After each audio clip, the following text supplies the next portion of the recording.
નમસ્કાર મિત્રો, સ્વાગત છે તમારું આપણી આ યુટ્યુબ ચેનલમાં જેનું નામ છે ગુજરાતી જીકેની જમાવટ.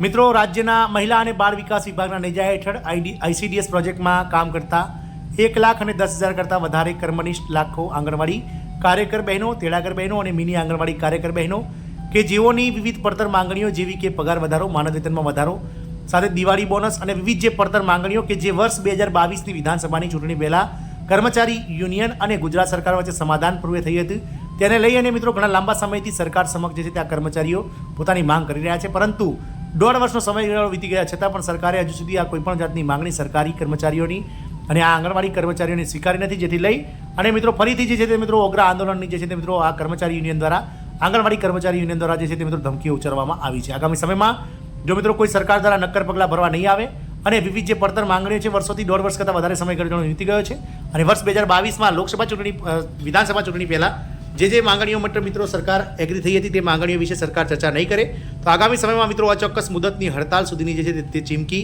હાલમાં કર્મચારી યુનિયન દ્વારા ઉચ્ચારવામાં આવી હતી. જાણીએ વિડીયોમાં વિગતવાર કે મિત્રો વિવિધ જે આંગણવાડી કર્મચારીઓની વિવિધ માંગણીઓ છે તે કઈ હતી અને સરકાર દ્વારા જે છે તે તાત્કાલિક જે છે તે બેઠક કઈ રીતે બોલાવવામાં આવશે અને કઈ બેઠકનું આયોજન કરવામાં આવશે, તમામ માહિતી આજના વિડીયોમાં આપ સુધી પહોંચાડીશું. તો વિડીયોના અંત સુધી આ બન્યા રહેશો.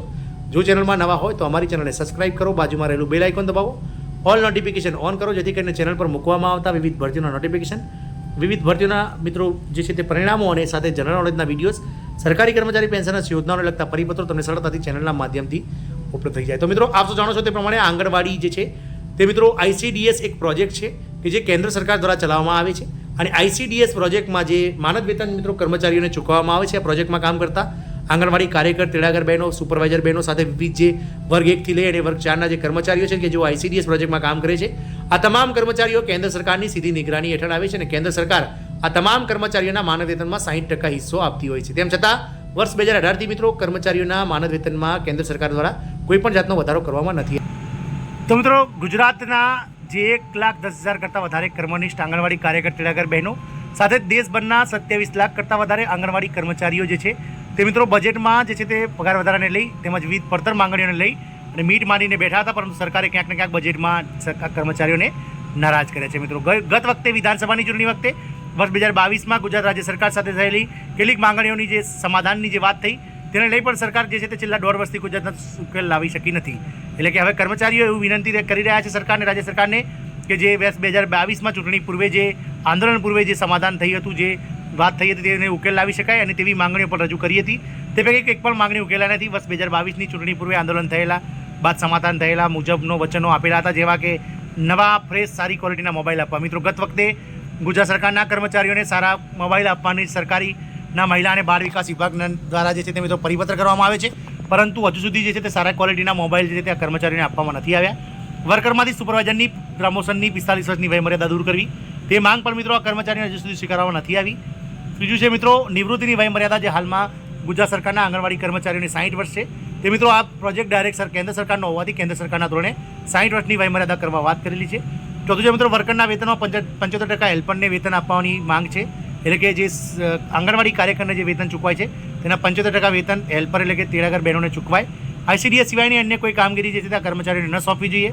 આંગણવાડી વર્કરોને જે છે તે મિત્રો પ્રોવિડન્ટ ફંડ, ઈએસઆઈસી તથા પેન્શન યોજનાનો લાભ આપવો. 7મી માંગ છે મિત્રો આંગણવાડી વર્કરોને ભરપગારી રજા તથા માંદગીની રજામાં વધારો કરવા સહિતની રજૂઆતો કરાઈ હતી, જે વચનો પૂરા થયેલ નથી. સતત રજૂઆતો કરાયેલ છતાં પણ સરકારે જે છે મિત્રો આ બાબતે કોઈ જાતનો ઉલ્લેખ લાયક નથી. આથી આપના સંગઠન સાથે થયેલ બેઠકમાં તાત્કાલિક બેઠક યોજવામાં આવે તેવી હાલમાં જે છે તે મિત્રો all India federation of anganwadi workers અને હેલ્પર્સ સિટી દ્વારા રજૂઆત કરવામાં આવી છે. અને જો આ માંગ નહીં સ્વીકારવામાં આવે તો આગામી 10મી તારીખથી એટલે કે 10મી ઓગસ્ટથી ગુજરાત આંગણવાડી સંગઠન જુલાઈ 2024 જે છે તેની માંગ દિવસે ને દિવસે વિનંતી કરી રહી છે કે અમારી પડતર માંગણીઓ સ્વીકારો, નહીં તો 10 તારીખ પછી જે છે અમે વિવિધ આંદોલનો શરૂ કરીશું. મિત્રો આ જે છે તે મિત્રો all India federation of anganwadi workers અને હેલ્પર જુલાઈ 2024ના રોજ રાષ્ટ્રવ્યાપી માંગ દ્વારા વિનંતી કરી રહી છે કે અમારી આ પડતર માંગણીનો ઉકેલ લાવવામાં આવશે તથા અધિકારી તથા મંત્રી કક્ષાએ બેઠક યોજવામાં આવે તેવી વિનંતી કરવામાં આવી છે. અને આ બાબતે ખાસ ખાલી જે છે તે મિત્રો તમારું ધ્યાન જાય અને તાત્કાલિક ધ્યાન આપી ત્વરિત ઉકેલ લાવવા માટે વિનંતી છે. મિત્રો તમામ જિલ્લાઓમાં આંગણવાડી કેન્દ્રોમાં મકાન ભાડા, મસાલાના બિલો, ગેસના બાટલાના પૈસા, કન્ટીન્જન્સી, ફ્લેક્સી ફંડ વગેરેના ચૂકવણા સમયસર નિયમિત કરવામાં આવતા નથી. તે બાબતે મોટો ભ્રષ્ટાચાર થયો છે. તેના માટે ચોક્કસ વ્યવસ્થા ફોલોઅપ મોનિટરિંગ સાથેની ગોઠવવામાં આવે. બીજું છે સરકાર તમામ કામ ડિજિટલ કરાવે છે, પરંતુ સરકારે આપેલ મોબાઈલ આ કર્મચારીઓના બંધ છે. બહેનો હવે સરકારની આબરૂ બચાવવા માટે પોતાના અંગત મોબાઈલથી જે છે મિત્રો ડેઇલી મોનિટરિંગ કરી અને સરકારની આબરૂ બચાવી રહી છે. આથી આવા કર્મચારીઓને નવી કંપનીના મોબાઈલ અથવા તો તે રકમ મોબાઈલ વર્કરના ખાતા જમામાં કરવામાં આવે. 8મું છે મિત્રો યુનિફોર્મ અપાયા છે, પરંતુ બ્લાઉઝની સિલાઈ હજુ સુધી આપવામાં આવેલ નથી. જે 75 રૂપિયા અપાતા હતા તેમાં વધારો કરીને 300 રૂપિયા મુજબ 4 યુનિફોર્મના સિલાઈના રૂપિયા 1200 લેખે આપવામાં આવે તેવી પણ માંગ કરવામાં આવી હતી. મિત્રો આમ વર્ષ 2022માં થયેલી વિવિધ માંગણીઓની જે સમાધાન છે તેને લઈ અને કર્મચારીઓ ઉગ્ર બન્યા છે. ઉપરોક્ત તમારી માંગણીઓ ઉપર તાત્કાલિક ધ્યાન આપી વહેલી તકે ઉકેલ લાવવા માંગણી કરીએ છીએ. તેમજ રજૂઆત માટે સમય ફાળવતા મંત્રી તથા અધિકારી સાથેની બેઠક યોજવા માટે વિનંતી કરવામાં આવી છે. આમ કર્મચારી સાથે ટૂંક સમયમાં અધિકારીઓ અને મંત્રી સાથે બેઠક કરી અને તમામ જે પડતર માંગણીઓ છે તેને સરકાર સમક્ષ પહોંચાડવા માટે હાલમાં તત્પર બની રહ્યા છે. જોવાનું એ રહેશે કે સરકાર આગામી સમયમાં આ કર્મનિષ્ઠ કર્મચારીઓની જે વિવિધ માંગણીઓ છે તેના લઈ અને બેઠક અને જે છે તે મિત્રો યોજે છે કે નથી યોજવતી, એ તો સમય જ બતાવશે. જય હિન્દ, અસ્તુ.